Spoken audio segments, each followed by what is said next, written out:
Mamayang alas 2 ng hapon, magkakaroon ng kauna-unahang pagdinig sa kaso ni dating Presidente Rodrigo Roa Duterte.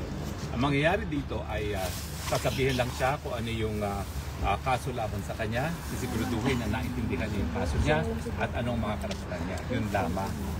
Now, may mga dahilan kami, pero susubukan namin ipaliban itong kauna-unahang pagdinig na ito. Pero itong dahilan namin ay pribadong ipararating sa mga mahistrado.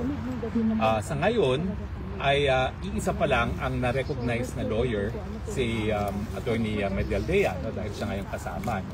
Pero we have filled up all the documents para mapasama din ako dun sa team of counsels. No? Now, I'm the list counsel of the ICC, and we have also retained another member of the list counsel who is British. So initially, there will be 3 of us standing as counsels. The other one is Kaufman, Attorney Kaufman of the British Bar. So 2 of us from the list counsel and Attorney Medialdea. The Vice President, of course, is here as a member of the faculty, and she will be in the gallery, no, to witness the first hearing. So hindi ko po alam kung mapagbibigyan yung hinihiling namin na ipagpaliban, pero wala naman akong dahilan para naisip para hindi mapagbigyan yan kasi wala namang pupuntahan si Presidente Rodrigo Roa Duterte, kaya na siya sa kulungan dito sa Chile. So ipagpaliban nyo na ngayon kasi hindi pa namin nakikita ang dating Presidente. Buong araw, kahapon, hindi siya nakita dahil di umano siya ay binigyan ng medical examination. So ngayon pa lang, ang problema dito sa ICC ay daming papel bago mo makita.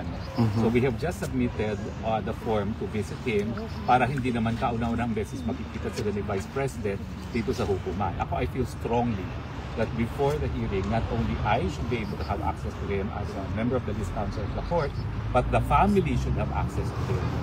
So actually, ang priority ko is to make sure magkita muna silang mag-ama. Dahil hindi pa alam ni Presidente na nandito si Vice President. No? It's not proper naman na hindi alam ng ama na nandito yung anak niya.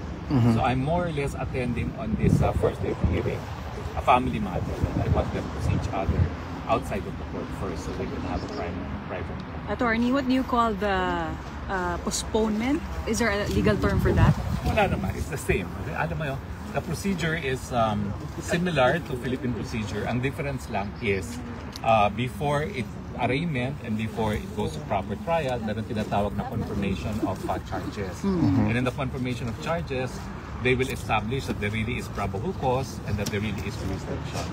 But I do not know if I can be registered in time for the hearing today, but in addition to the postponement, if I am recognized today, and I'm not sure yet because we just did all the papers today, I will also bring the issue of the illegality of the arrest of the former president. That should lead to the court losing its jurisdiction. And I would be citing the case law of the Constitutional Court of South Africa that an illegal arrest is sufficient to divest the court of jurisdiction. This is a right wrong by the Commission. In addition to the lack of jurisdiction, because we had withdrawn from our membership, and of course the preliminary investigation commenced beyond the date that we had the jury. But of course, everything hinges on if I will be recognized today. But right now, we have to leave because we want to see the president before he is brought to court. So just to be clear, sir, you said it has been sent privately already, yung request to postpone this particular initial hearing? It's not this. It will have to be asked in the hearing today. Today, okay.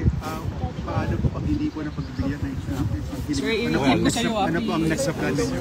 Ang mangyayari nung naman, kung yung mapagbibigyan is sasabihin lang kung ano yung nature charges. But it is not an arraignment. It is just to make sure he understands the nature of the charges against him. Not an arraignment. In court na, wala nang panahon kasi. Kasi alam nyo, itong notice came very late also. We had just arrived yesterday. And of course, nauna sila. BP came next evening of yesterday, and I came yesterday then, no? And actually yesterday we had no access to him because he was undergoing medical exam, no? And he was not here, no? And for a while we were even alarmed where he was, but he was apparently subjected to medical examination. So it's only now, so pagbigyan na muna natin na makita muna yung mag-ama. Okay? Can we do that? Yes po. I think he is in the He's inside. detention facility. He's with We're going to the detention facility now. Please don't follow kasi hindi rin kayo magbigyan ng access. Ha? Okay?